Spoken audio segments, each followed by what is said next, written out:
southeast. Will be 3 classes of 2.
After 2 years of planning from our first airshow, it's awesome to be here with a bigger and better airshow array and lineup. So, and a beautiful weekend and lots of people showing a whole lot of interest.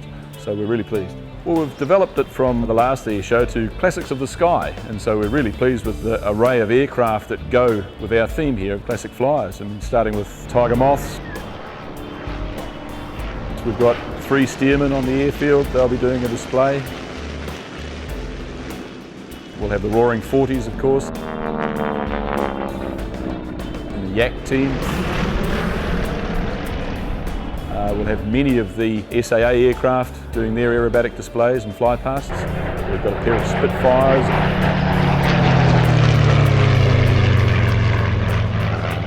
Along with all the other fighter planes, Corsair and Mustang, and 4 jets as well, Vampire, Strike Master, L-39 Albatross and A-37 Dragonfly.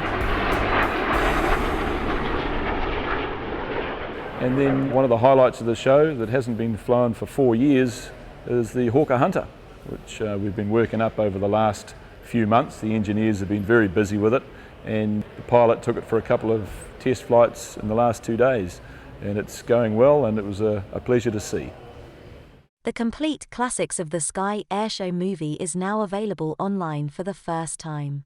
Head over to our full streaming channel at www.historicalmachines.tv, where you'll find this movie and many others.